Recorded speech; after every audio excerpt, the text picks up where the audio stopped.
어머, 미영아. 집 정말 넓다. 우리 집보다 평수가 크네.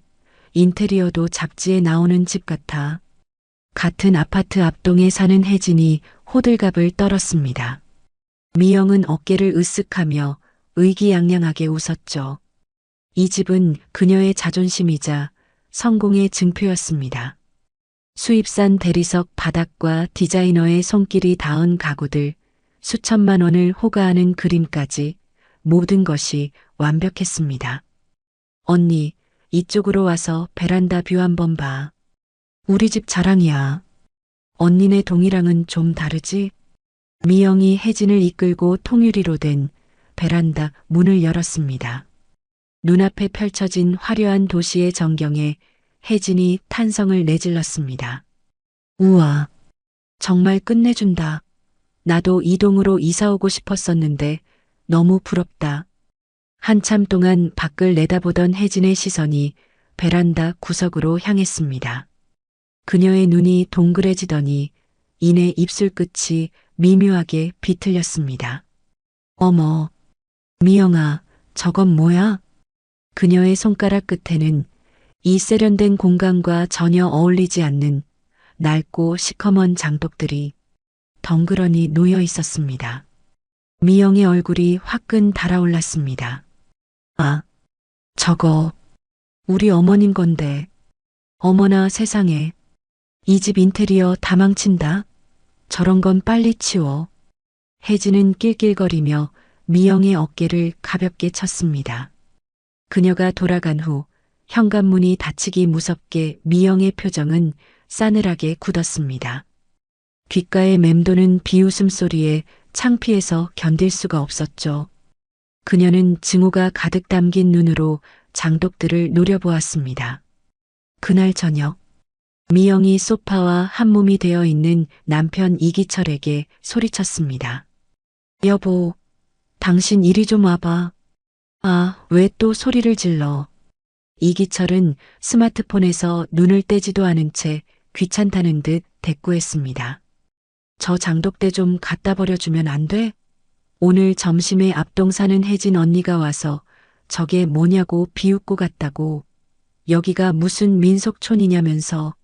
아주 사람들 놀러 올 때마다 창피해 죽겠어. 미영이 분에 못 이겨 씩씩거렸습니다. 사람들이 뭘 그렇게까지 신경 쓴다고 그래. 그냥 냅두면 안 될까? 어차피 베란다 구석에 있잖아. 그리고 엄마가 평생을 아끼는 물건이기도 하고. 기철이 마지못해 몸을 일으키며 머리를 극적였습니다. 그 모습에 미영의 화는 머리끝까지 치솟았습니다. 평생 썼으면 골동품이지.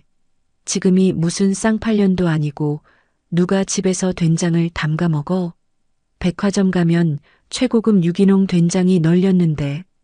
그때 부엌에서 조용히 그릇을 닦던 시어머니 박복순이 행주의 손을 훔치며 거실로 나왔습니다. 기름기 없이 마른 얼굴에 자글자글한 주름, 헐렁한 몸빼 바지를 입은 그녀의 모습은 아파트의 고급스러운 분위기와는 어울리지 않았습니다. 아가, 또 장독 때문에 그러니? 복순이 조심스럽게 며느리의 눈치를 살폈습니다. 어머니, 제발 저것 좀 갖다 버리세요.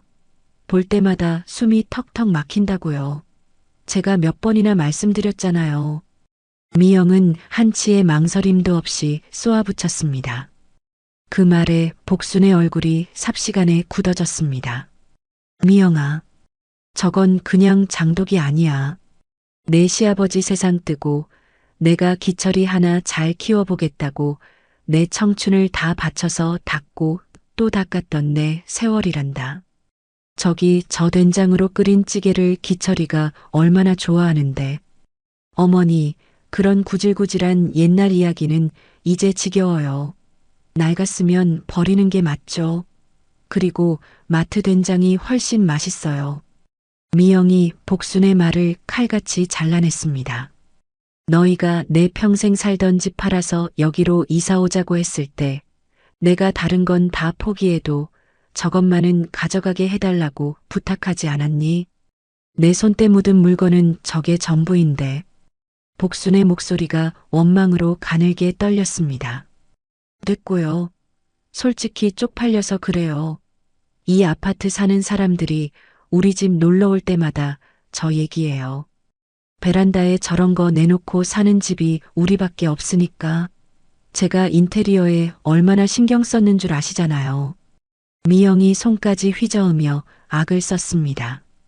그제야 기철이 둘 사이를 막아섰습니다.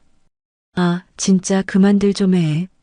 기철이 지끈거리는 머리를 감싸쥐며 중얼거렸습니다. 기철아, 너도 그렇게 생각하니? 저 장독대가 그렇게 창피해? 복순이 애처로운 눈빛으로 아들에게 매달렸습니다. 기철은 어머니의 눈을 피하며 고개를 돌렸습니다. 엄마, 솔직히 미영이 말이 틀린 건 아니잖아요. 미영이 인테리어 디자이너고 솔직히 집 분위기랑은 안 어울려요. 좀 알아서 처리해 주세요. 아들의 차가운 말은 비수가 되어 복순의 가슴에 꽂혔습니다. 다음 날 밤 회사 일에 시달린 기철이 녹초가 되어 돌아왔습니다. 삐뚤어진 넥타이를 풀지도 않은 채 소파에 가방을 던졌죠. 여보, 장독 말이야. 어머니가 치우신대? 미영이 기다렸다는 듯이 달려와 물었습니다. 아니 몰라. 너는 하루 종일 그놈의 장독 타령만 하더라. 회사 일도 바빠 죽겠는데. 기철이 신경질적으로 대답했습니다. 그때 마침 저녁상을 차려 나온 복순이 아들에게 다가왔습니다. 아들, 어서 와. 배고플 텐데 밥부터 먹어라. 엄마, 미영이가 저렇게 스트레스를 받는데 장독대 좀 치워주면 안 돼요? 꼭 그렇게 고집을 부려야겠어요? 회사에서 받은 스트레스, 아내의 바가지, 어머니의 고집이 한데 엉켜 기철은 마침내 폭발하고 말았습니다. 기철아, 그래도 저건 우리 집안에. 집안? 집안 좋네. 그렇게 저게 중요하면 유산이나 빨리 정리해서 넘겨주고 요양원이든 어디든 가지고 들어가세요. 서로 좀 편하게 살자고요. 순간 거실의 모든 소리가 멎었습니다. 복수는 제 귀를 의심하며 아들을 멍하니 바라보았습니다. 방금 뭐라고 했니? 복순의 목소리가 신락같이 떨려왔습니다. 죄송해요, 엄마. 근데 이제 우리도 좀 독립해야죠. 언제까지 엄마 인생에 묶여서 살아야 해요? 기철은 끝내 고개를 숙인 채 중얼거렸습니다. 그 모습을 지켜보던 미영이 차갑게 웃으며 베란다로 성큼성큼 걸어갔습니다. 어머니가 못 치우시면 제가 치워드려야죠. 미영이 가장 작은 장독 하나를 번쩍 들어 올렸습니다. 그리고는 복순이 보는 앞에서 시멘트 바닥으로 무자비하게 내리꽂았습니다. 쨍그랑 고막을 찢는 파열음과 함께 40년 세월을 품은 장독이 산산조각 났습니다. 검붉은 된장이 쏟아져 나오며 베란다 바닥을 더럽혔습니다. 아이고, 복순이 비명을 지르며 그 자리에 주저앉았습니다. 그녀는 맨손으로 날카로운 옹기 조각들을 긁어 모으려 했습니다.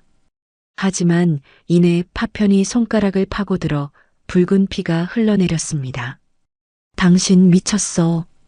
기철이 뒤늦게 소리쳤지만 모든 것은 끝난 후였습니다. 복수는 피가 나는 손가락을 입에 문 채 망연자실한 눈으로 깨진 장독을 내려다보았습니다. 그녀의 눈에는 한평생 겪어온 서름과 배신감, 그리고 깊은 절망이 담겨 있었습니다. 됐다. 이제 다 알았다. 복순이 힘없이 일어나 방으로 들어갔습니다. 잠시 후 낡은 옷가지 몇 개를 싼 작은 보따리 하나를 들고 나온 그녀는 말없이 현관으로 향했습니다. 매서운 겨울밤의 칼바람이 문틈으로 스며들었지만 아들 내외는 그저 바라볼 뿐이었습니다. 복수는 뒤도 돌아보지 않고 차가운 도시의 어둠 속으로 조용히 사라졌습니다. 그리고 그녀는 택시를 잡아탔습니다. 목적지는 단 한 곳, 아들 내외는 상상조차 하지 못할 그녀의 진짜 세계, 명동이었습니다. 차창 밖으로 화려한 도시의 불빛이 스쳐 지나갔지만 그녀의 눈에는 들어오지 않았죠. 마침내 익숙한 거리에 내린 그녀는 휘황찬란한 네온 사인으로 둘러싸인 5층짜리 상가 건물 앞에 우뚝 섰습니다. 그녀의 피와 땀으로 세운 그녀의 재산 중 일부인 복순 빌딩이었습니다. 자신이 평생 모은 돈을 다 털어 강남 아파트를 사줬다고 믿는 아들. 이기철은 어머니의 진짜 재산이 얼마나 큰지 전혀 모른 채 그저 얼마 안 되는 돈을 차지하겠다고 어머니를 내쫓는 엄청나게 어리석은 짓을 저질렀던 거였죠. 복수는 기가 막힌 이 상황에 헛웃음이 터져 나왔습니다. 그녀는 자신의 빌딩 입구 앞 차가운 계단에 힘없이 주저앉았습니다. 그녀의 온몸은 추위가 아닌 서늘한 분노로 떨려왔습니다. 그때 건물 안쪽에서 둔탁한 발걸음 소리가 들려왔습니다. 계단을 뛰어내려온 한 젊은 남자가 복순 앞에 멈춰 섰습니다. 낡은 패딩 점퍼 차림의 그는 한밤중에 떨고 있는 노인을 보고 걱정이 되어 내려온 것이었죠. 할머니, 괜찮으세요? 이렇게 추운데 왜 여기 앉아 계세요? 복순이 천천히 고개를 들어 남자를 올려다보았습니다. 가로등 불빛 아래 드러난 복순의 얼굴. 슬픔과 분노가 뒤섞여 있었지만 그 너머에 숨겨진 기품을 남자는 어렴풋이 느꼈습니다. 그는 고개를 갸웃거리며 복순의 얼굴을 유심히 살폈습니다. 어릴 적 할머니의 낡은 앨범 속에서 닳도록 봐왔던 사진 한 장이 뇌리를 스쳐 지나갔습니다. 할머니와 함께 환하게 웃고 있던 젊은 시절의 여인. 바로 그 눈빛이었습니다. 혹시 실례지만 박복순 할머님 아니세요? 네, 저를 아시나요? 저희 할머니, 명동에서 국수집 하셨던 최춘자 할머니세요. 저는 손자 최은수입니다. 은수의 말에 복순의 눈이 크게 떠졌습니다. 자니가 춘자 언니의 손자라고? 네, 맞습니다. 여기서 다 뵙네요. 할머니가 돌아가시는 날까지 할머님 이야기를 입에 달고 사셨어요. 이 험한 명동 바닥에서 유일하게 기댈 수 있었던 의리 있는 동생이었다고요. 은수가 그 자리에 털썩 무릎을 꿇고 복순과 눈을 맞추며 말했습니다. 핏줄에게 버림받은 복순의 마음속으로 잊고 있던 인연의 온기가 스며들었습니다. 그래, 맞아요. 춘자 언니는 저한테 좋은 친구였지요. 그런데 할머님, 왜 이 추운데 여기 이러고 계세요? 이 짐은 다 뭐고요? 은수가 복순의 초라한 보따리를 보며 걱정스럽게 물었습니다. 복순은 대답 대신 고개를 돌렸습니다. 은수는 더 묻지 않고 벌떡 일어났습니다. 저희 할머니가 하늘에서 아시면 걱정하실 겁니다. 잠깐만 기다리세요. 은수가 편의점으로 달려가 김이 모락모락 나는 따뜻한 캔커피를 사와 그녀의 손에 쥐어주었습니다. 손안에 전해지는 온기에 강철 같던 복순의 눈시울마저 뜨거워졌습니다. 고마워요, 은수군. 할머님, 제가 이 건물 옥탑방을 새 들어 조그만 사무실로 쓰고 있습니다. 오늘은 밤이 늦었으니 올라가서 쉬시다가 내일 갈 곳을 알아보시는 게 어떨까요? 복순은 말없이 은수를 따라 나섰습니다. 자신의 건물 가장 꼭대기, 가장 좁은 공간에서 귀한 인연이 자라고 있었던 것입니다. 10평 남짓한 공간은 단출했지만 은수의 땀과 열정으로 가득 차 있었습니다. 복수는 창가로 다가가 자신이 평생을 바쳐 이룩한 왕국, 명동의 야경을 내려다보았습니다. 반짝이는 불빛 하나하나가 그녀의 것이었습니다. 슬픔과 절망으로 가득 찼던 그녀의 눈동자에서 뜨거운 감정들이 서서히 가라앉았습니다. 대신 그 자리에는 차갑고 이성적인 분노의 불꽃이 타오르기 시작했습니다. 아들에게 버림받은 쥐뿔도 없는 노인네가 아닌 명동의 여왕 박복순으로서 그녀는 마지막 싸움을 준비하기로 결심했습니다. 은수군, 정말 고마워. 복순이 여전히 명동 거리를 내려다보며 나지막이 말했습니다. 그 목소리에는 이전과 다른 무게와 힘이 실려 있었습니다. 최은수의 허름한 옥탑방에서 다음날 아침이 밝았습니다. 아침 식사 메뉴는 양은 냄비에 끓인 라면이었죠. 은수가 꼬들꼬들하게 익은 면발을 건지려 할 때 소파에서 자던 박복순이 조용히 담요를 개며 일어났습니다. 할머님, 일어나셨네요. 라면 거의 다 됐어요. 은수가 해맑게 웃으며 그릇 2개를 꺼내 놓았습니다. 복수는 창가로 걸어가 아침 햇살이 비추는 명동 거리를 내려다보았습니다. 은수야, 나 때문에 잠자리가 불편했지. 슬슬 내 거처를 알아봐야지. 무슨 그런 섭섭한 말씀을 하세요. 할머니가 항상 이야기하셔서 그런지 꼭 저희 할머니 다시 만난 것 같고 저는 편하고 좋아요. 신경 쓰지 마세요. 그래도 신세는 신세지. 집 구할 시간 며칠만 더 주려무나. 곧 이 신세도 끝날 게야. 복순이 아무렇지 않게 말하며 자신의 진짜 속내를 감췄습니다. 은수는 걱정스러운 얼굴로 대답했습니다. 에이, 그런 말씀 마세요. 천천히 구하세요. 요즘 전세 사기도 많아요. 잘 알아보시고 구하셔야 해요. 은수가 김치가 담긴 작은 종지와 함께 라면 그릇을 건넸습니다.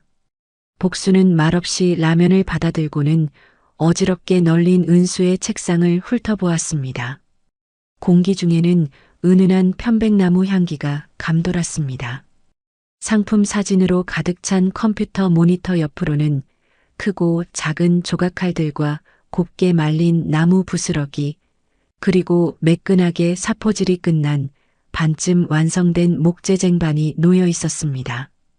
디자인 스케치 더미 위에는 밀린 주문서와 독촉장으로 보이는 우편물들이 뒤섞여 그의 말 못할 고군분투를 짐작하게 했습니다. 장사하는 거니? 좀 잘 팔려? 복순이 젓가락으로 면을 휘저으며 툭 던지듯 물었습니다. 그 한마디에 은수의 어깨가 축 처졌습니다. 솔직히 많이 어렵네요. 장사가 쉽지 않아요. 할머니가 하시던 대로 정직하게 좋은 물건 싸게 팔려고 하는데 요즘 사람들은 그런 걸 안 알아주나 봐요. 은수가 푹 한숨을 내쉬며 라면을 한 입 가득 넣었습니다. 복수는 말없이 일어나 은수의 컴퓨터 앞에 섰습니다.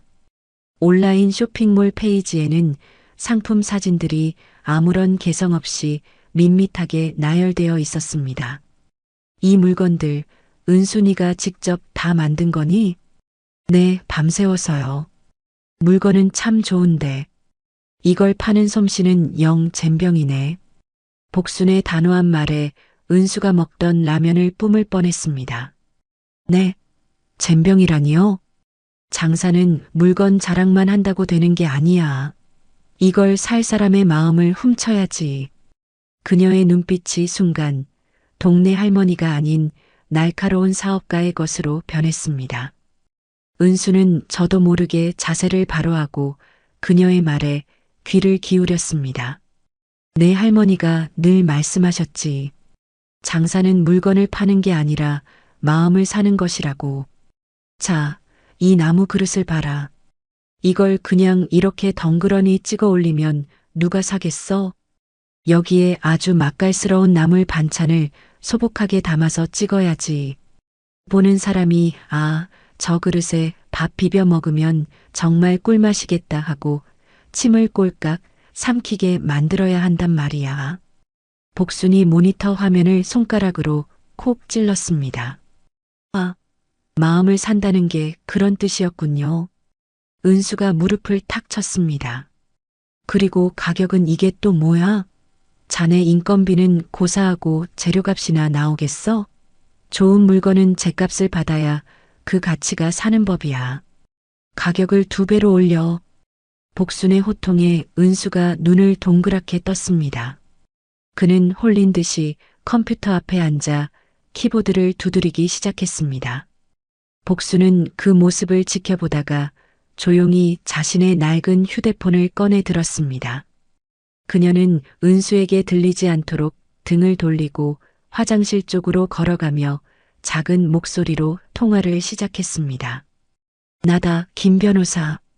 따뜻한 이모님의 목소리는 사라지고 명동을 호령하던 여왕의 차가운 목소리만 남았습니다.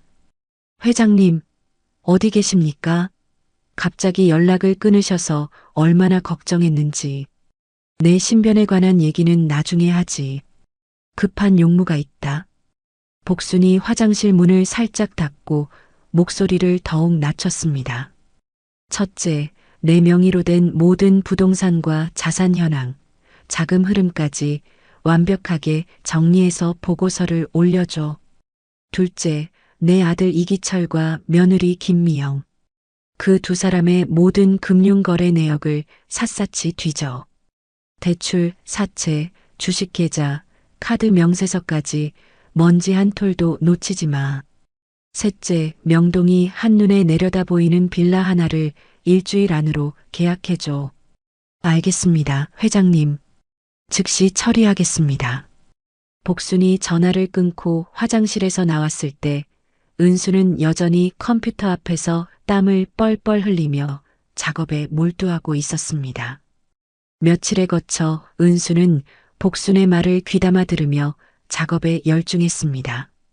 할머님, 다 바꿨습니다. 한번 봐주세요. 은수가 흥분한 목소리로 그녀를 불렀습니다. 쇼핑몰 페이지는 이전과 완전히 달라져 있었습니다.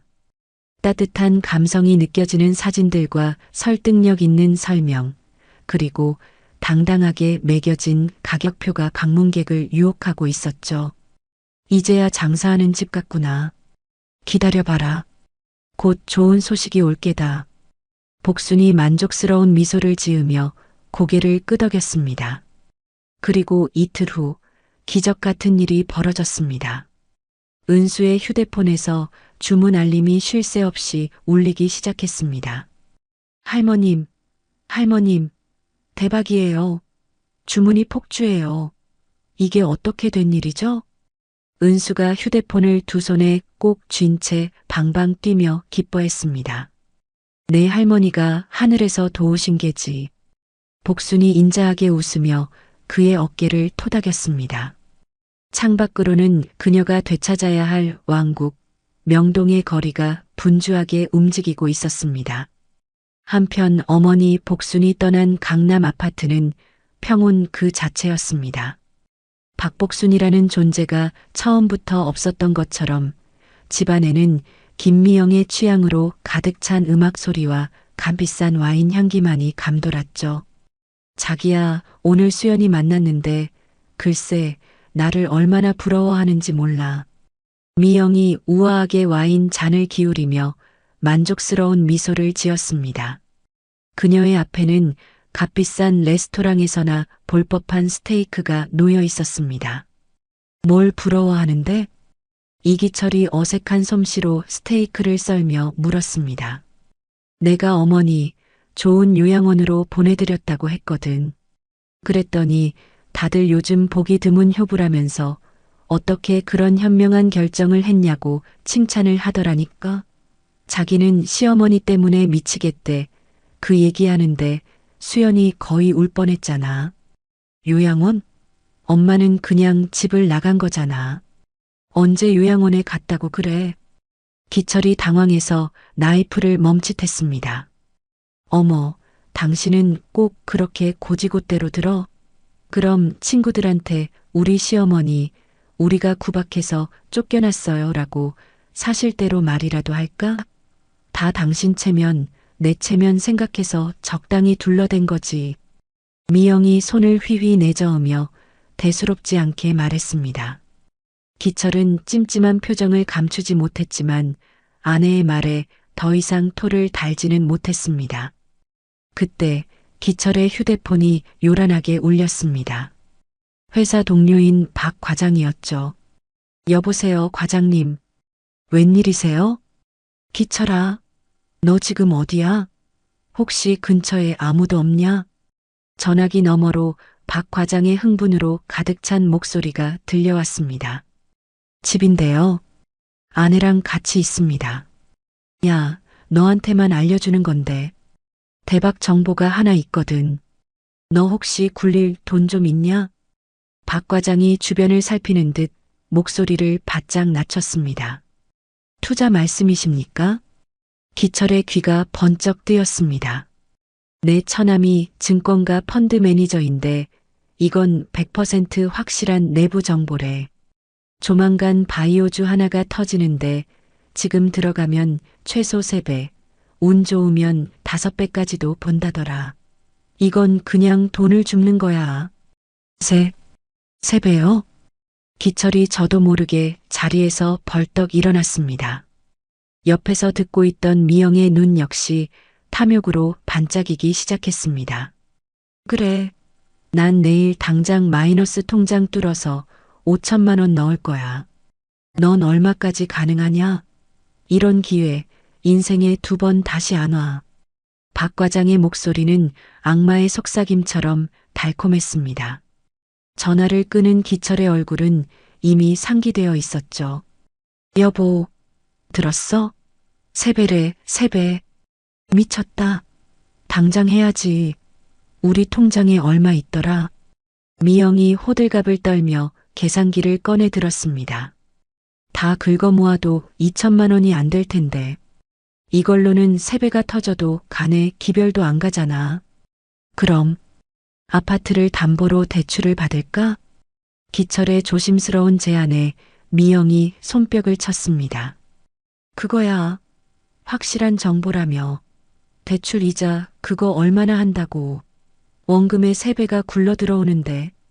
며칠 후 탐욕에 눈이 먼 기철은 아파트를 담보로 은행에서 5억 원을 대출받았습니다. 하지만 한번 타오른 욕망은 거기서 그치지 않았죠. 그는 더 큰 한 방을 노리며 결국 손대지 말아야 할 돈에까지 손을 뻗고야 말았습니다. 아파트 시세가 좋아서 3억까지는 가능합니다. 다만 이자가 월 19%인데 정말 괜찮으시겠습니까? 이건 농담이 아닙니다. 음침한 사채 사무실에서 직원이 살벌한 눈빛으로 서류를 내밀었습니다. 몇 달 뒤 수십억을 손에 쥘 것이라는 망상에 빠진 기철은 망설임 없이 펜을 들었습니다. 괜찮습니다. 3개월 안에 전부 갚을 수 있습니다. 그 시각 명동이 한눈에 내려다 보이는 최고급 빌라 거실엔 박복순이 앉아 있었습니다. 박복순은 방금 전 계약을 마친 새 집에서 김 변호사의 보고를 받고 있었습니다. 말씀하신 대로 모두 조사했습니다. 이기철 씨는 아파트 담보대출 5억 그리고 대명사채라는 곳에서 추가로 3억을 빌렸습니다. 김 변호사가 두꺼운 서류철을 복순 앞에 내려놓았습니다. 대명사채라. 그놈 목에 아주 튼튼한 목줄이 걸렸구나. 그 채권 우리가 사들이도록 해. 누구도 모르게 차명법인을 통해서. 복순이 창밖을 바라보며 얼음장처럼 차갑게 명령했습니다. 그 한마디로 아들 기철이 빚을 갚아야 할 대상은 사채업자가 아닌 어머니인 바로 자신이 되었습니다. 아들의 목줄을 직접 틀어쥐고 파멸의 시기와 방법까지 온전히 통제하겠다는 무서운 선언이었습니다. 하지만 그 서늘한 복수심 속에는 아들이 진짜 깡패들의 손에 넘어가 폭력에 시달리거나 험한 꼴을 당하는 것만은 막으려는 복수와 모정이 뒤섞인 복잡한 감정 또한 자리하고 있었습니다. 한편 기철의 투자 계좌에는 매일같이 새빨간 숫자들이 찍혀 올라가고 있었습니다. 자기야, 이것 좀 봐. 일주일 전보다 5천만 원이 더 올랐어. 미영이 컴퓨터 모니터 앞에서 소리를 질렀습니다. 진짜야? 세상에. 이 속도면 10배도 벌겠는데? 여보, 우리 이제 진짜 부자야. 강남 부자라고. 언제까지 이 아파트에서 살 거야? 더 큰 꿈을 꿔야지. 미영이 휴대폰으로 화려한 외제차 사진을 들이밀었습니다. 이거 어때? 벤츠 신형인데 우리한테 딱 어울리지 않아? 당장 계약하러 가자. 아직 돈이 통장에 들어온 것도 아닌데. 어차피 들어올 돈이잖아. 당신 아직도 소시민처럼 굴 거야? 우린 이제 레벨이 다르다고. 아내의 부추김과 눈앞의 새빨간 수익률에 취한 기철은 결국 고개를 끄덕였습니다. 그날 오후 두 사람은 인생의 정점에 오른 듯한 기분으로 강남의 수입차 전시장을 찾았습니다.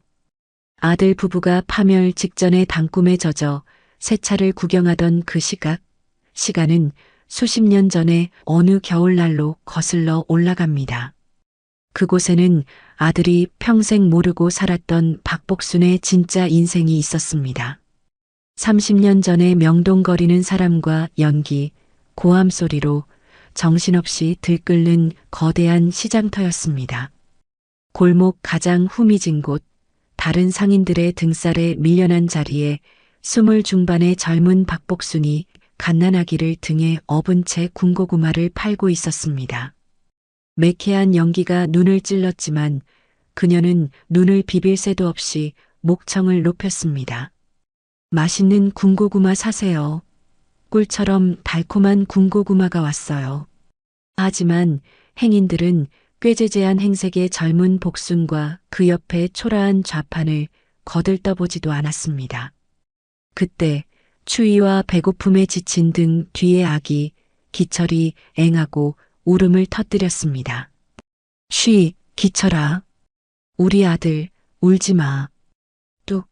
엄마가 얼른 고구마 팔아서 우리 기철이 따뜻한 우유 사줄게. 응? 복순이 차가운 손으로 아들의 등을 토닥이며 애타는 목소리로 달랬습니다. 그 모습을 안쓰럽게 지켜보던 옆가게 국수집 주인 최춘자가 앞치마에 손을 닦으며 다가왔습니다.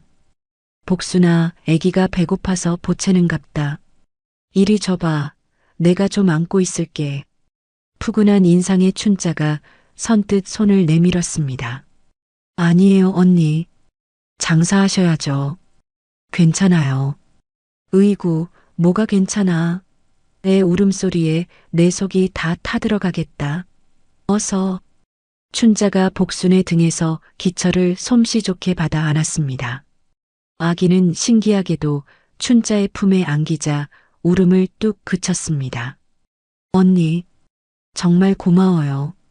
복순의 눈에 눈물이 핑 돌았습니다. 해가 저물고 다른 상인들이 하나둘 좌판을 정리할 시간, 복순의 고구마는 절반도 팔리지 않았습니다. 그녀는 싸늘하게 식어버린 고구마들을 보며 깊은 한숨을 내쉬었죠.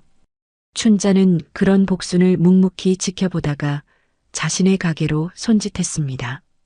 복순아, 이리 와서 이거 한 그릇 하고 들어가. 춘자가 김이 모락모락 나는 따뜻한 국수 한 그릇을 그녀 앞에 내밀었습니다.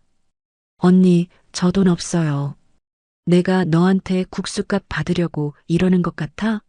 이런 게 사람 정이야. 얼른 먹어. 불기 전에. 춘자가 복순의 손에 억지로 젓가락을 쥐어주었습니다. 복순이 뜨거운 국물과 함께 면을 한 입 삼키는 순간 참았던 눈물이 툭 터져 나왔습니다. 아이고, 왜 울어? 국수가 맛이 없어? 아니요. 너무 맛있어서요, 언니. 복순이 소매로 눈물을 훔치며 말을 잇지 못했습니다. 장사가 많이 힘들지? 춘자가 복순의 등을 가만히 쓸어주었습니다. 네. 이러다가 우리 기철이 분유값도 못 벌까봐. 무서워요. 춘자가 잠시 생각에 잠기더니 국물을 마시는 복순의 손을 덥석 잡았습니다. 복순아, 언니가 비법 하나 알려줄까? 비법이요? 장사는 말이다. 이 국수 한 그릇 파는 게 아니야. 춘자가 진지한 눈빛으로 말했습니다. 그럼 뭘 팔아요? 마음을 사는 거지, 마음을. 손님들 마음을 얻어야 돈이 따라오는 거야. 춘자의 말에 복수는 고개를 갸웃거렸습니다. 손님들 얼굴 하나하나를 다 기억해. 어제 왔던 손님이 오늘 또 오면 아이고 어서 오세요. 어제 드신 고구마는 맛이 괜찮으셨어요? 하고 살갑게 말을 걸어봐. 사람은 자기를 알아봐주는 사람한테 지갑을 열게 돼 있어. 그리고 고구마 하나를 덤으로 주면서 손님 아기가 예뻐서 서비스 하나 더 드려요. 하고 웃어봐. 그게 손해 같지? 아니야. 그게 바로 투자요. 그 손님이 다음에 친구 10명을 데리고 온다니까? 춘자는 마치 자신의 일처럼 열정적으로 설명했습니다. 정말 그럴까요? 이 최춘자 언니만 믿어. 돈보다 무서운 게 사람 마음이고 사람 마음보다 확실한 게 입소문이야. 그게 바로 내 장사의 진짜 미천이 될 거야. 다음 날부터 복수는 독하게 마음먹고 춘자의 조언을 실천했습니다. 손님 한 명 한 명에게 눈을 맞추고 작은 서비스와 함께 따뜻한 말을 건넸죠. 한 달이 지나자 기적이 일어났습니다. 복순의 좌판 앞에 사람들이 길게 줄을 서기 시작했습니다. 명동 꿀고구마, 인심 좋은 아기 엄마라는 입소문이 퍼지면서 그녀의 장사는 날로 번창했습니다. 몇 년 후 마침내 복수는 명동 골목에 작은 상가 하나를 계약했습니다. 그녀는 등기 서류를 품에 안고 곧장 춘자에게 달려갔습니다. 언니, 나 가게 샀어. 우리 가게가 생겼다고. 세상에, 복순아, 장하다, 내 동생. 두 여인은 부둥켜 안고 한참 동안 기쁨의 눈물을 흘렸습니다. 그날 밤 복수는 잠든 아들 기철의 얼굴을 쓰다듬으며 조용히 다짐했습니다. 아들을 위해서 그리고 춘자 언니가 가르쳐준 그 소중한 마음을 지키기 위해서 반드시 성공하겠다고 말입니다. 최춘자의 조언을 발판 삼아 명동의 명물로 거듭난 박복순. 그녀의 억척스러운 삶은 아들 기철이 무럭무럭 자라는 것을 보는 것만으로도 보상받는 듯 했습니다. 하지만 그녀가 피땀으로 헌신한 세월 동안 아들의 마음속에서는 감사가 아닌 지독한 수치심과 가난에 대한 부끄러움이 자라나고 있었습니다. 몇 년의 세월이 흘러 갓난아기였던 기철은 교복을 입은 중학생이 되었습니다. 어느 화창한 토요일 오후 기철은 잔뜩 멋을 낸 친구들과 명동 거리를 활보하고 있었죠. 야, 이기철. 너네 엄마 진짜로 명동에서 빌딩 사업하시는 거 맞아? 친구 민수가 반짝이는 새 운동화를 뽐내며 물었습니다. 기철은 친구들의 최신 유행 옷차림과 비교되는 자신의 낡은 옷을 애써 무시하며 가슴을 폈습니다. 당연하지. 우리 엄마 이 바닥에선 모르는 사람이 없는 큰손이야. 우와, 대박이다. 그럼 너 완전 금수저네. 친구들이 부러움 섞인 눈으로 그를 바라보자 기철의 어깨가 으쓱 올라갔습니다. 하지만 그 순간 저 앞쪽에서 들려오는 익숙한 목소리에 기철의 발걸음이 돌처럼 굳었습니다. 자, 골라요, 골라. 꿀처럼 달콤한 군고구마가 왔어요. 낡은 앞치마에 얼굴에는 검댕이 묻은 복순이 손님을 향해 힘껏 소리치고 있었습니다. 기철의 얼굴이 새하얗게 질렸습니다. 저기 고구마 맛있겠다. 우리 하나씩 사 먹고 가자. 한 친구가 복순의 좌판을 향해 뛰어가려 하자 기철이 질겁하며 그의 팔을 잡아챘습니다. 야, 됐어. 가자, 딴 데로. 하지만 친구들은 이미 복순의 좌판으로 향하고 있었습니다. 복순은 돈을 내려는 학생들을 보다가 그 뒤에 서 있는 아들 기철을 발견했습니다. 그녀의 지친 얼굴이 세상 가장 환한 빛으로 물들었습니다. 어머나, 기철아, 친구들이랑 놀러 왔어? 복순이 반가움에 손을 흔들며 아들을 부르는 순간이었습니다. 기철은 기다렸다는 듯이 고개를 획 돌려 먼 산을 바라보았습니다. 마치 그 목소리가 자신과는 아무런 상관이 없다는 듯이요. 이기철? 저 아줌마가 너 부르는데? 아는 분이야? 친구가 어깨를 툭 치며 묻자 기철이 질색하며 대답했습니다. 아니, 몰라. 누군데? 사람 잘못 보셨나 보지.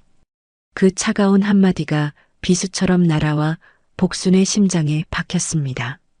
환하게 웃던 그녀의 얼굴에서 핏기가 사라지고 허공에 들려던 손이 힘없이 툭 떨어졌죠.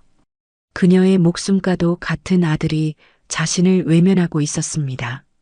저, 아줌마, 고구마 3개 주세요. 아무것도 모르는 친구가 돈을 내밀었습니다. 복수는 떨리는 손으로 겨우 고구마를 종이봉투에 담았습니다.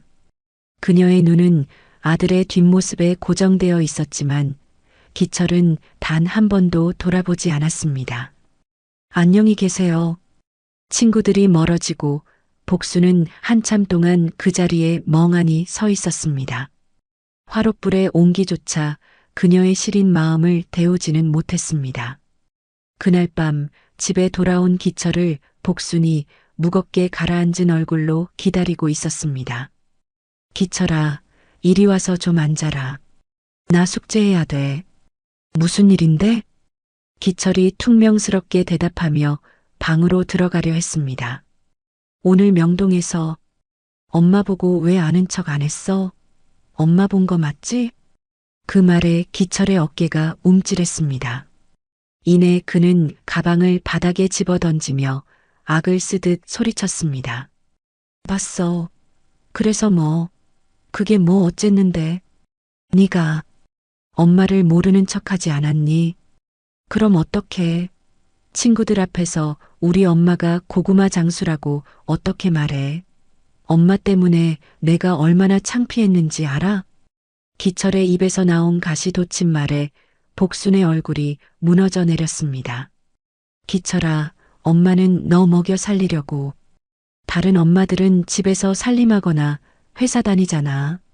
왜 우리 엄마만 길바닥에서 장사를 하냐고. 왜 나만 창피해야 하는데. 기철이 눈물까지 글썽이며 원망을 쏟아냈습니다. 친구들한테는 엄마가 명동에서 큰 빌딩 사업한다고 거짓말까지 했단 말이야. 근데 고구마 장수라니. 내 체면이 뭐가 되냐고. 아들의 절규는 복순의 가슴을 갈갈이 찢었습니다. 그녀는 아들이 가난을, 그리고 그 가난을 상징하는 자기 자신을 부끄러워한다는 사실에 숨이 막혀왔습니다. 그 순간 복수는 모든 것이 자신의 탓이라고 생각했습니다. 아들의 삐뚤어진 마음이 아닌 그 마음을 만든 자신의 가난이 문제라고 믿어버린 것입니다. 그래, 엄마가 잘못했다. 우리 아들이 어디 가서도 기죽지 않게, 누구도 무시 못하게.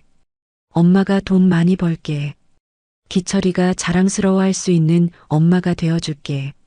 복순이 눈물을 닦으며 아들의 등 뒤에 굳게 다짐했습니다. 그날 이후 그녀는 아들의 인성이 아닌 허영심을 채워주는 방식으로 사랑을 주기 시작했습니다. 모든 비극의 씨앗이 아들을 향한 어머니의 그릇된 사랑에서 싹트고 있었습니다. 시간이 흘러 번듯한 직장을 구한 기철이 김미영을 아내로 맞이했습니다. 복수는 아들의 결혼식장에서 입구에 서서 허리가 끊어져라 하객들에게 인사를 했습니다.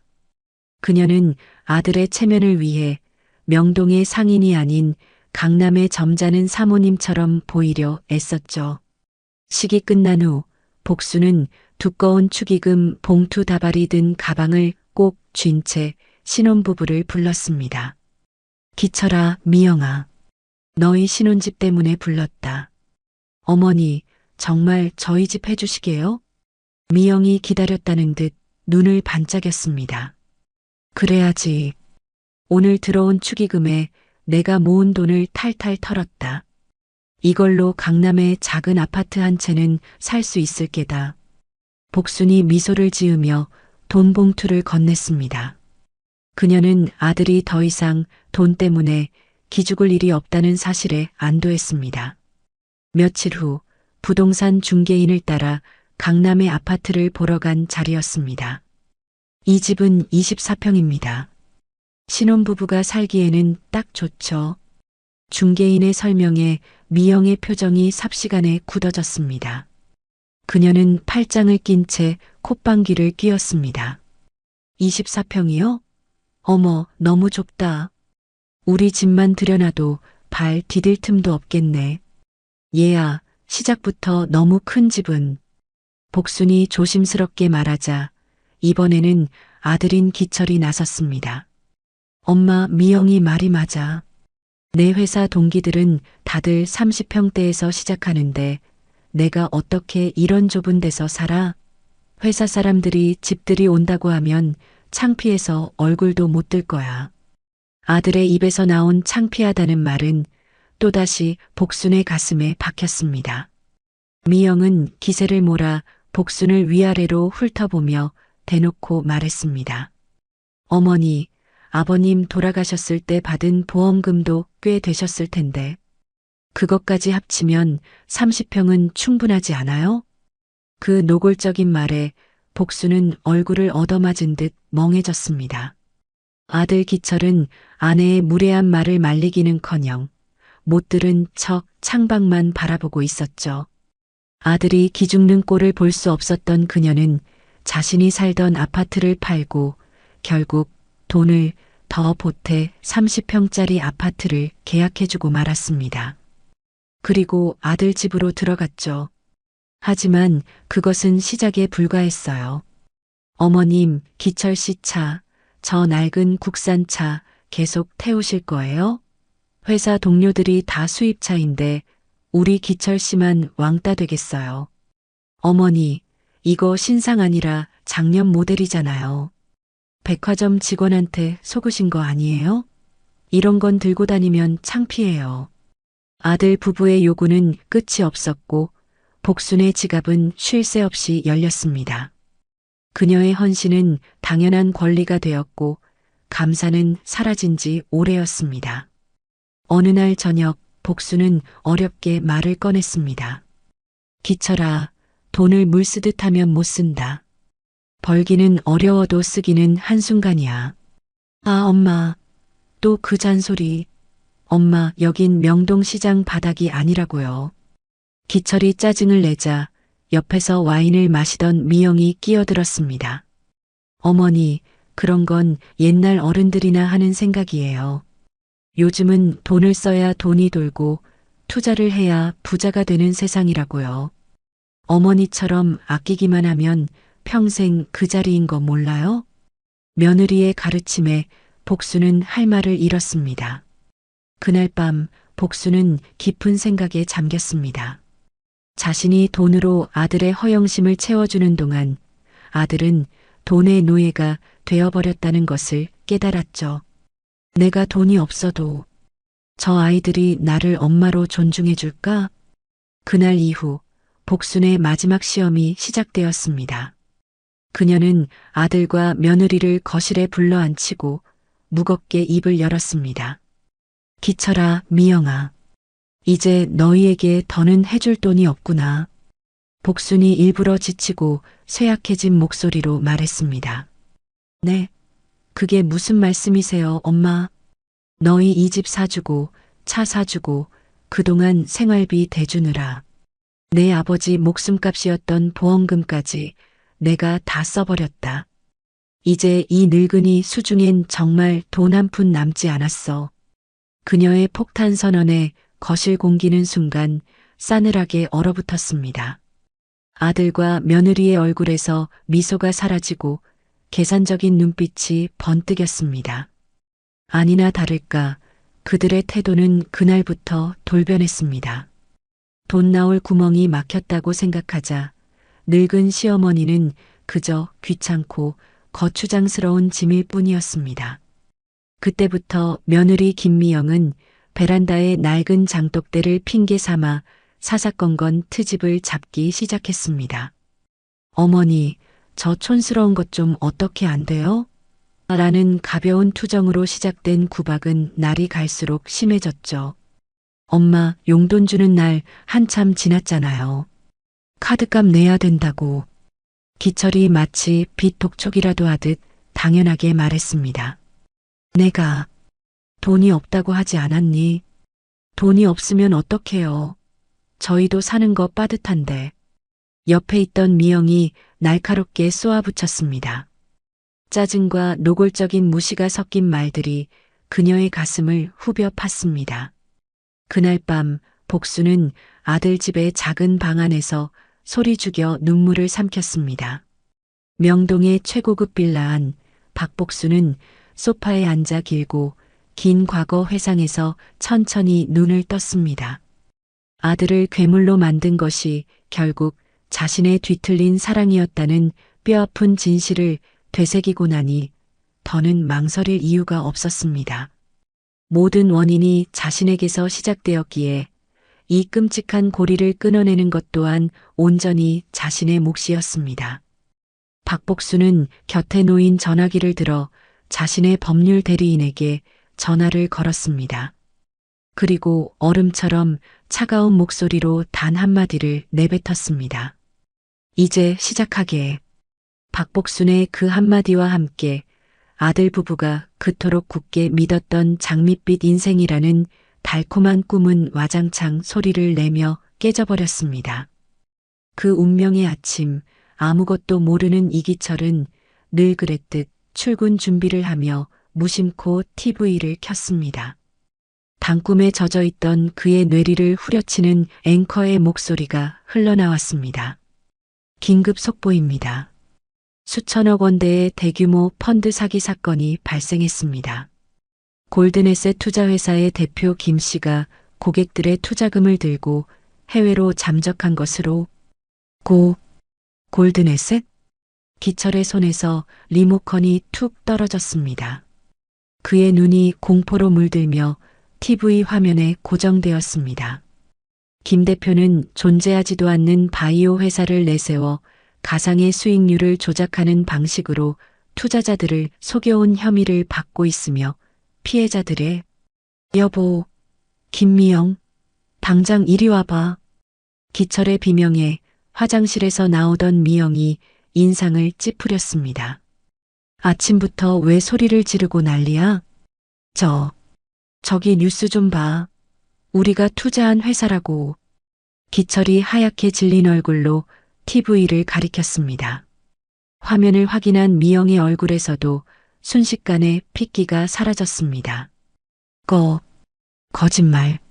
저거 다 거짓말이지? 여보, 사기당한 거야. 우리 돈 전부.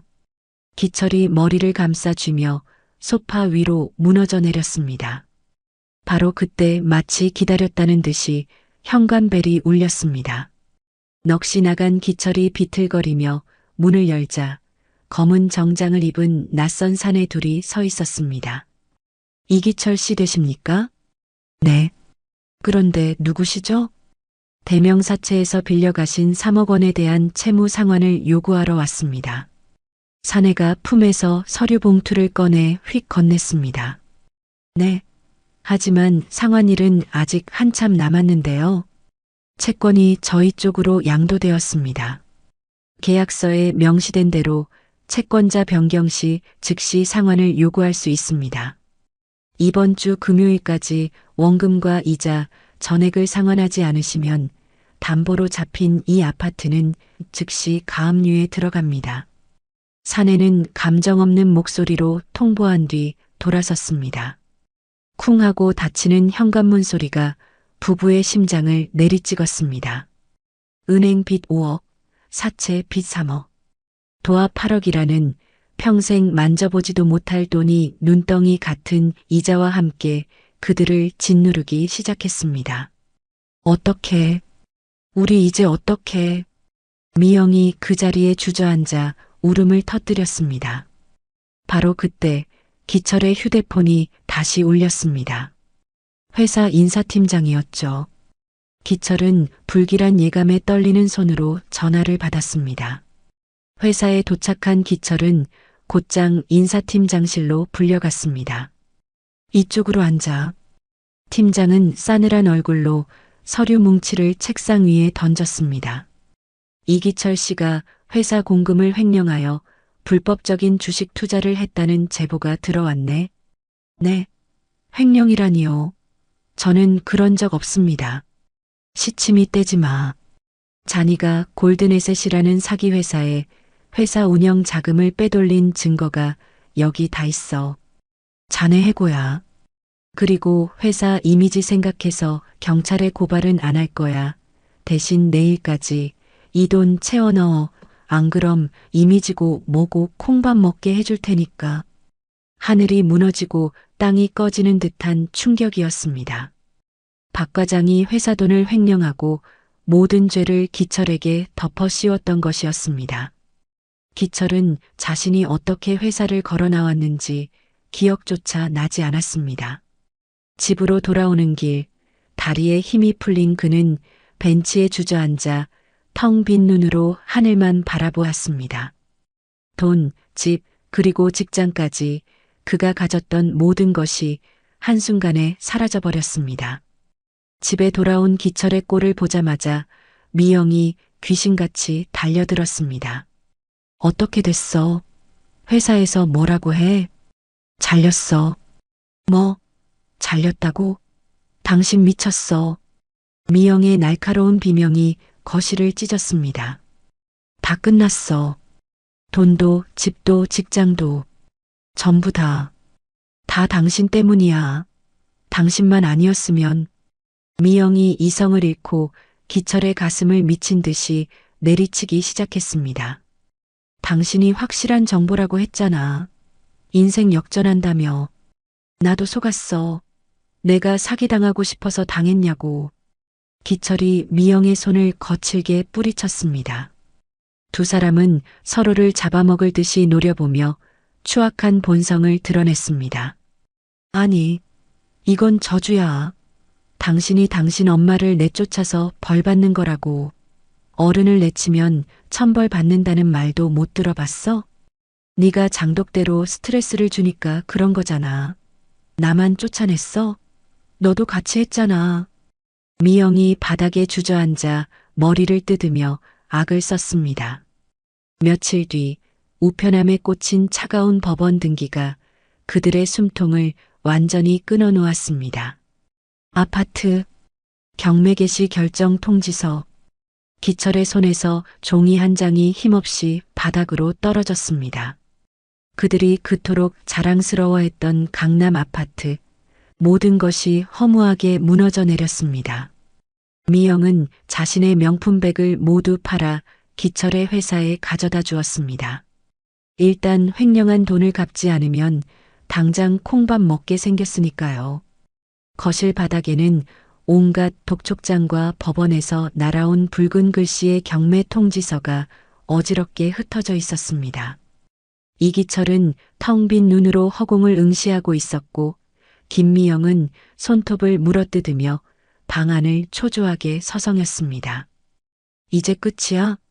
우리 정말 이대로 길바닥에 나앉는 거냐고. 미영의 날카로운 목소리가 텅 빈 거실을 울렸습니다. 방법이 없어. 다 끝났어. 기철이 죽은 사람처럼 중얼거렸습니다. 그 순간 미영의 걸음이 우뚝 멈췄습니다. 그녀의 눈에 섬뜩한 빛이 스쳤어요. 아니야. 아직 한 군데가 남았어. 그녀는 남편의 팔을 잡아 끌고 박복순이 쓰던 작은 방 앞으로 향했습니다. 오랫동안 닫혀있던 방문이 끼익 소름 끼치는 소리를 내며 열렸습니다. 틀림없어. 이 방 어딘가에 분명히 숨겨둔 돈이 있을 거야. 미영이 굶주린 짐승처럼 방 안으로 들어서며 중얼거렸습니다. 여기에 뭐가 있겠어. 엄마 물건은 낡은 것들밖에 없잖아. 기철이 망설이며 주저앉으려 하자 미영이 그의 멱살이라도 잡을 듯이 소리쳤습니다. 정신 차려, 이기철. 당신 엄마가 어떤 사람인데. 평생 돈 입에 달고 살던 영감탱이야. 집 한 채 사주고 돈이 다 떨어졌다는 게 말이 돼? 쇼를 한 거라고, 쇼를. 분명 장판 밑에라도 금괴를 숨겨놨을 거야. 미영은 복순의 낡은 화장대로 달려들어 서랍을 모조리 뽑아 바닥에 쏟아부었습니다. 먼지 쌓인 화장품과 빛바랜 사진, 싸구려, 장신구들이 어지럽게 흩어졌죠. 그 모습에 자극받은 기철 역시 옷장 문을 열고 어머니의 손때 묻은 옷가지들을 짐짝처럼 꺼내 바닥에 내동댕이 쳤습니다. 그는 옷주머니 하나하나를 미친 듯이 뒤졌지만 나오는 것은 낡은 손수건과 동전 몇 개뿐이었습니다. 찾았어? 아니, 아무것도 없어. 당신은? 젠장, 여기도 없어. 미영이 소리를 지르며 화장대를 발로 찼습니다. 두 사람은 마치 보물찾기라도 하듯 방 안의 모든 것을 부수고 뒤집기 시작했습니다. 기철은 침대 밑을 기어다니며 바닥을 살폈고 미영은 커터칼로 침대 매트리스를 찢어 그 속을 확인했습니다. 하지만 솜과 먼지만 풀풀 날릴 뿐이었죠. 반지꼬리, 늙은이들은 꼭 그런 데다 돈을 숨기잖아. 미영의 외침에 기철이 방구석의 낡은 반지꼬리 함을 발견하고는 달려가 열었습니다. 하지만 그 안에는 색색의 실타래와 낡은 골무, 단추 몇 개가 전부였습니다. 그때 한 바닥을 더듬던 기철의 손에 딱딱한 것이 만져졌습니다. 찾았다. 여기 통장이 있어. 얼마야? 얼마가 들어있는데? 미영이 통장을 낚아채듯 빼앗아 펼쳐보았습니다. 그러나 그 안에 찍힌 숫자는 그들의 절망을 비웃기라도 하듯 처참했습니다. 뭐야? 고작 50만 원? 80만 원? 다 합쳐도 200만 원도 안 되잖아. 이걸로 뭘 하라고.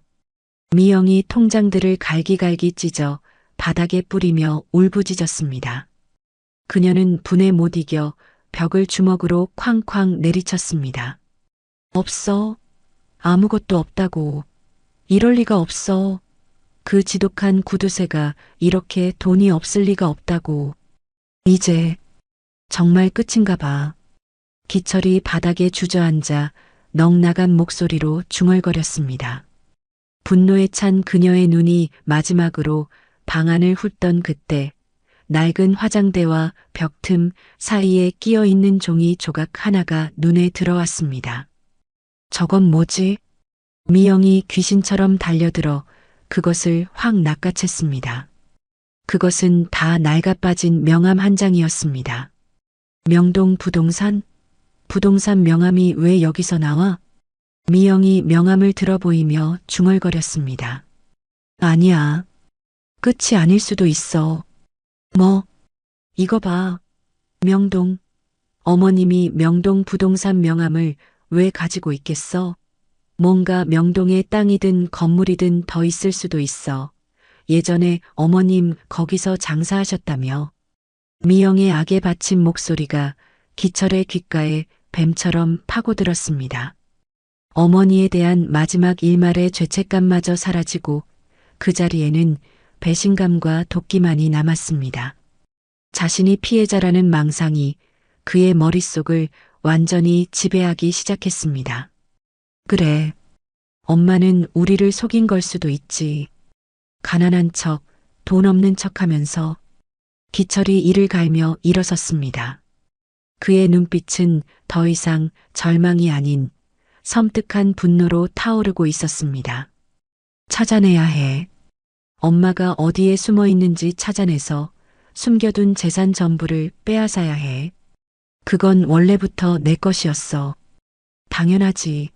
그 돈은 원래 당신 거고 내 거고 우리 거야. 한 푼도 남김없이 다 되찾아와야지. 미영이 남편의 팔을 붙잡고 그의 분노를 더욱 부채질했습니다.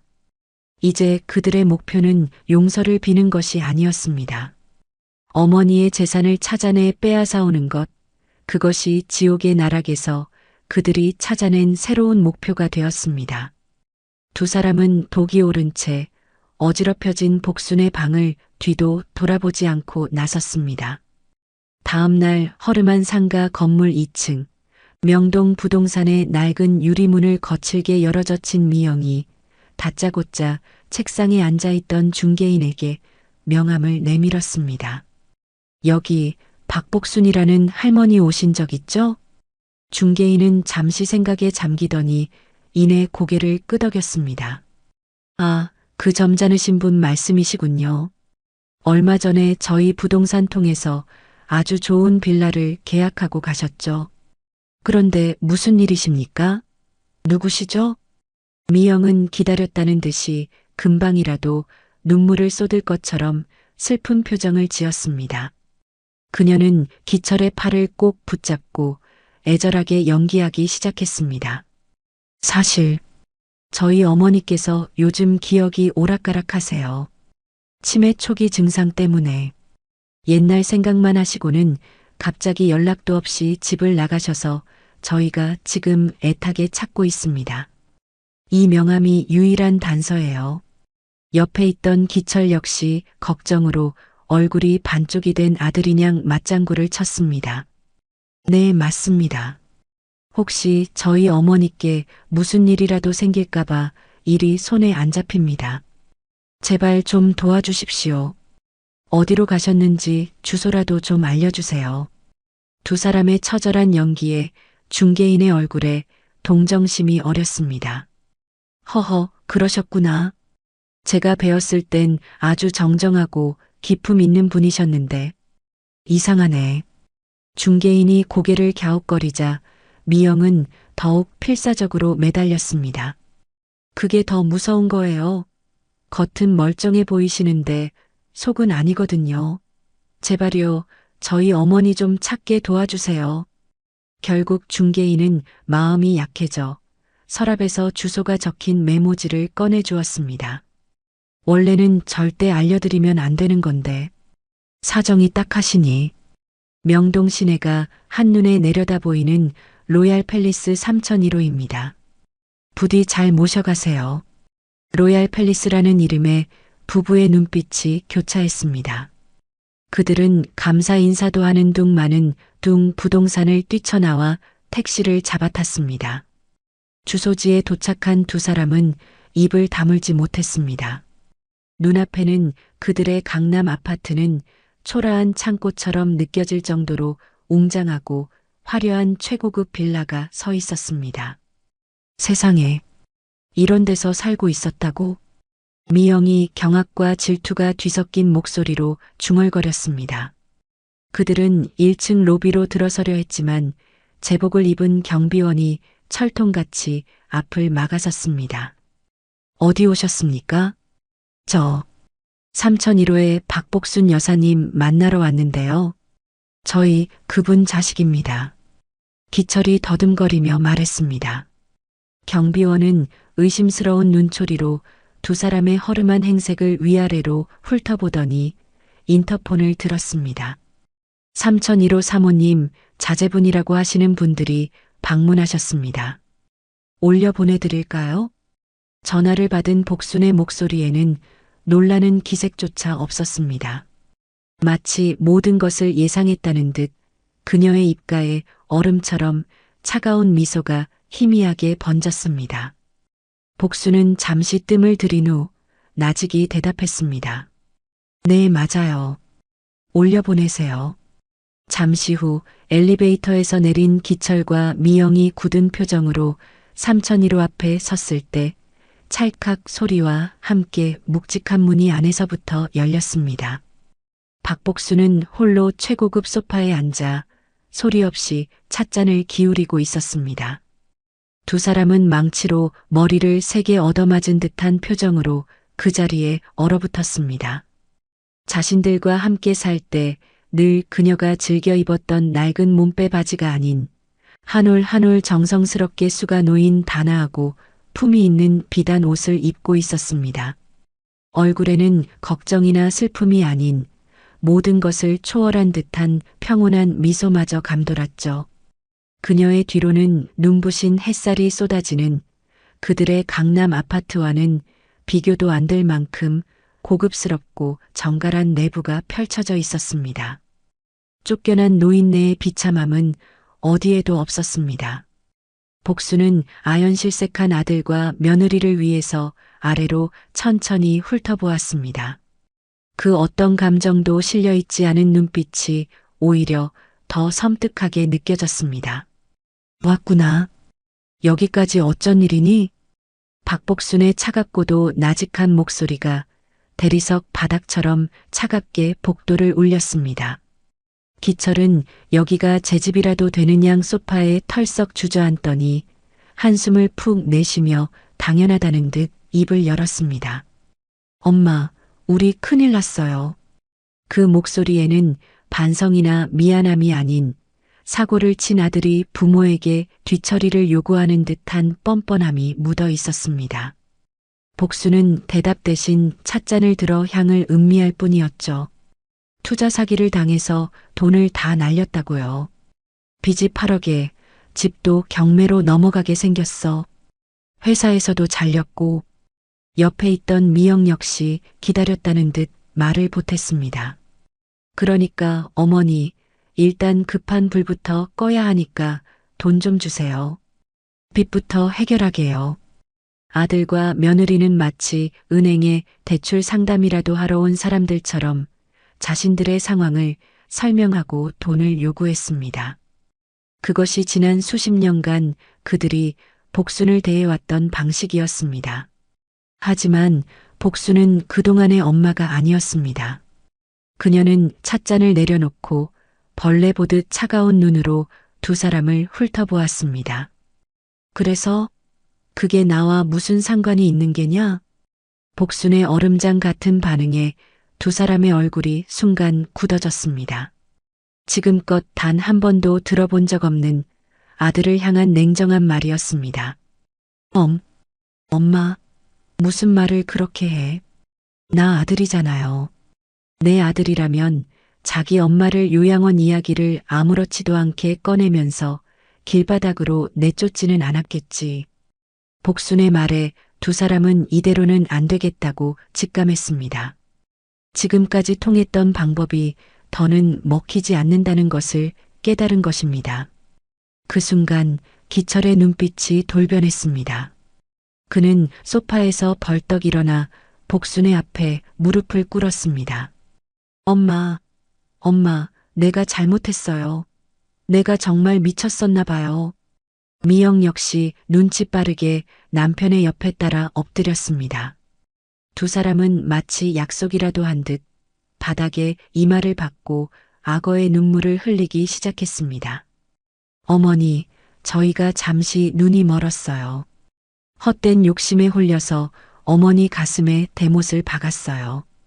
제발 용서해 주세요. 엄마, 제발.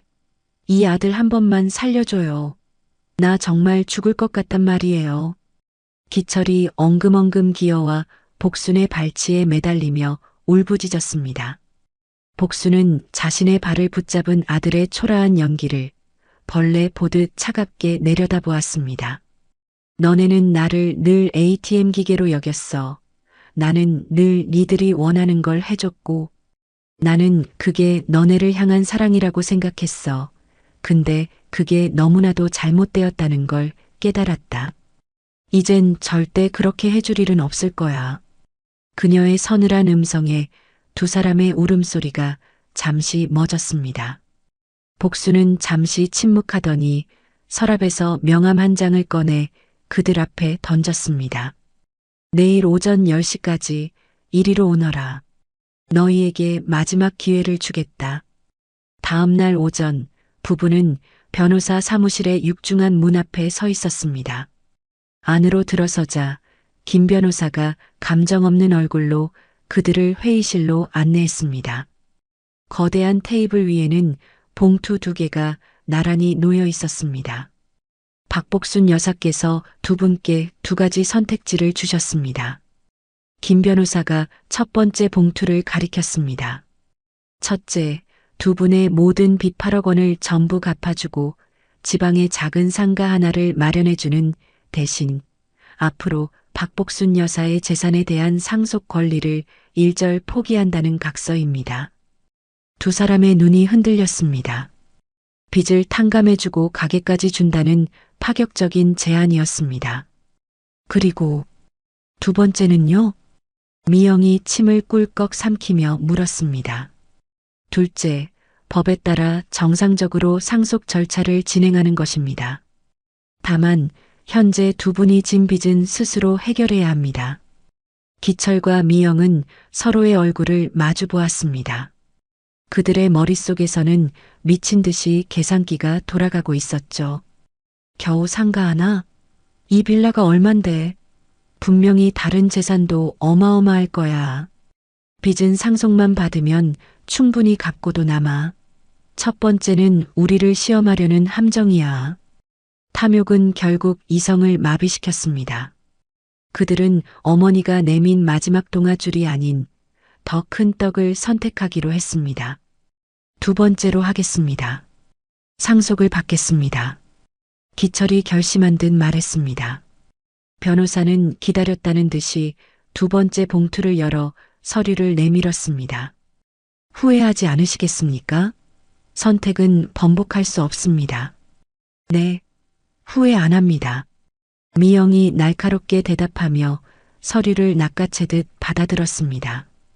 두 사람은 떨리는 손으로 서류의 맨 밑칸에 자신의 이름을 적어 넣었습니다. 그들이 펜을 놓자 김 변호사가 기이한 미소를 지으며 말했습니다. 축하드립니다. 네, 뭘 축하한다는 겁니까? 박복순 여사께서는 이미 전 재산을 사회에 환원하는 기부 절차를 모두 마치셨습니다. 두 분이 방금 서명하신 서류는 상속받을 재산이 단 1원도 없음을 확인하고 이에 동의한다는 내용의 기부 최종 동의서입니다. 네, 뭐라고요? 순간 세상의 모든 소리가 멎는 듯 했습니다.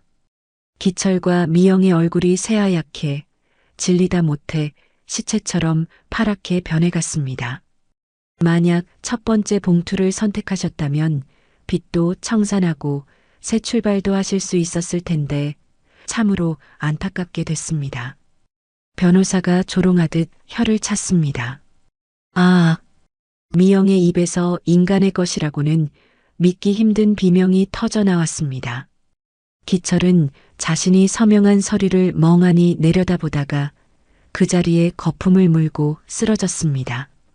그 순간 회의실 한쪽 벽면의 검은 유리창 너머로 불이 켜졌습니다. 그곳에는 박복순이 모든 것을 지켜보며 무표정하게 서 있었습니다. 박복순의 행동에는 자신을 쫓아낸 것에 대한 분노에 대한 복수심뿐만 아니라 잘못 키운 자식에 대한 책임을 지려는 비정한 결단과 가르침의 의미도 담겨 있었습니다. 모든 심판이 끝난 며칠 뒤 박복순은 자신의 법률 대리인을 명동 빌라로 불렀습니다. 그녀의 얼굴에는 더 이상 분노나 슬픔의 흔적이 남아있지 않았습니다. 김 변호사는 그녀가 또 다른 복수를 계획할 것이라 생각하며 긴장된 얼굴로 서류 가방을 열었습니다. 하지만 복수는 창밖을 바라보며 예상과는 전혀 다른 마지막 지시를 내렸습니다. 김 변호사 지방 소도시에 허름해도 사람 냄새나는 시장으로 알아보게. 거기 국밥집 하나를 사서 내 아들 내외 이름으로 돌려놓도록. 회장님, 그 말씀은 그들에게 재산을 주시겠다는 겁니까? 그들이 과연 감사한 마음으로 받을까요? 김 변호사가 놀라 되물었습니다. 복수는 천천히 고개를 저었습니다. 재산을 주는 게 아니야. 나는 돈으로 내 아들을 괴물로 만들었네. 그러니 돈이 아닌 다른 것을 줘야지. 그녀의 목소리는 이전처럼 차갑지 않고 아주 담담했습니다. 나는 그 아이들에게 사치와 허영이 아닌 땀과 노동을 줄 걸세.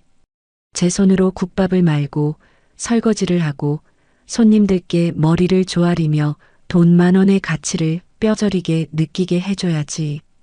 다만 내가 해준 것이라는 걸 절대 알아서는 안 돼. 어떤 자선 단체에서 제기하는 부부에게 지원해준 것처럼 완벽하게 꾸미게. 내 이름은 단 한 글자도 흘러가서는 안 돼. 이것이 내가 그 아이에게 주는 진짜 마지막 유산일세.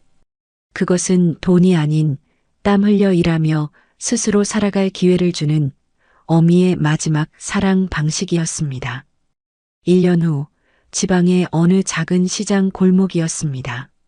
새 출발 국밥이라는 간판을 내건 작은 식당 안은 이른 아침부터 국밥 끓는 구수한 냄새와 사람들의 활기로 가득 찼습니다. 여기 국밥 한 그릇 더, 깍두기도. 네, 손님, 금방 갑니다. 김미영은 이제 명품 옷이 아닌 얼룩 묻은 앞치마를 두르고 있었습니다. 그녀는 뜨거운 뚝배기를 나르느라 이마에 땀이 송골송골 맺혔지만 표정은 이전보다 훨씬 편안해 보였죠.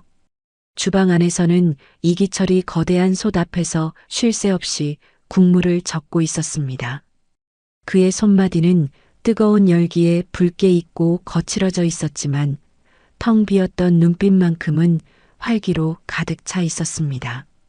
점심시간이 폭풍처럼 지나가고 부부는 식당 구석에 마주 앉아 늦은 식사를 했습니다.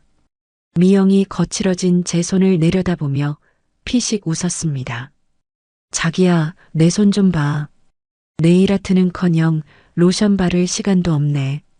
그래도 예전보다 당신 얼굴이 훨씬 보기 좋아. 기철이 깍두기를 아내의 밥그릇 위에 올려주며 말했습니다. 처음 이 국밥집을 시작할 때는 두 사람의 싸움은 끊이지 않았습니다. 살기 위해 어쩔 수 없이 시작한 국밥집은 미영과 기철의 자존심이 처참히 무너지는 일이었죠. 하지만 하루하루 국밥집을 하면서 둘은 사치와 허영을 조금씩 버리기 시작했고 땀 흘려번 돈으로 밥을 먹는 지금 그들은 비로소 돈의 진짜 가치와 무게를 어렴풋이 깨닫고 있었습니다. 그때 식당 구석에 놓인 낡은 텔레비전에서 뉴스가 흘러나왔습니다. 오늘 자산가 박복순 여사가 쾌척한 전 재산으로 설립된 박복순 청년희망재단의 출범식이 열렸습니다. 재단 측은 기부자의 숭고한 뜻을 이어 어려운 환경의 청년들이 꿈을 포기하지 않도록 박복순이라는 이름이 나오는 순간 부부의 손에 들려있던 숟가락이 동시에 뚝 멈췄습니다. 두 사람은 홀린 듯이 화면을 바라보았습니다. 뉴스 화면에는 화려한 출범식 단상과 함께 박복순이라는 이름 석자가 선명하게 새겨져 있었죠.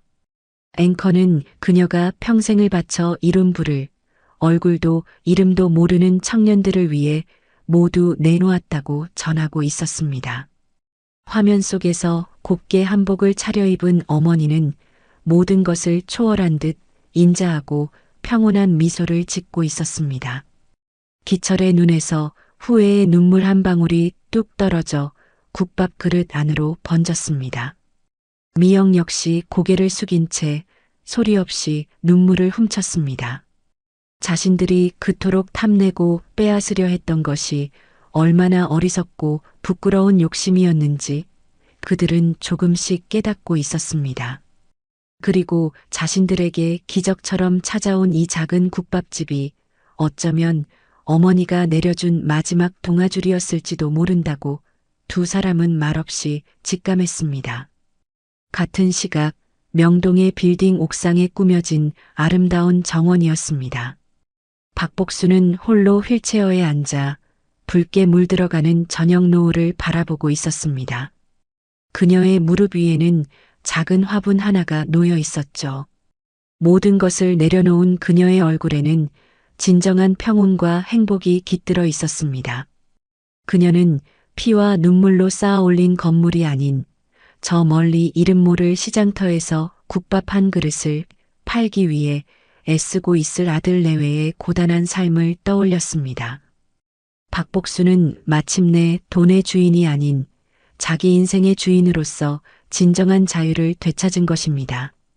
따스한 저녁 햇살이 그녀의 인자한 얼굴 위로 부드럽게 쏟아져 내렸습니다. 오늘 이야기 어떠셨나요? 혹시 끝까지 함께 해주신 분이 계시다면 잘 들었다고 댓글 하나만 남겨주세요. 여러분에게도 따뜻하고 빛나는 날들이 찾아올 거예요. 구독과 좋아요는 다음 이야기를 이어가는 큰 힘이 됩니다. 지금까지 오늘도 사연이었습니다. 더 깊고 따뜻한 이야기로 다시 찾아뵐게요. 편안한 하루 보내세요. 감사합니다.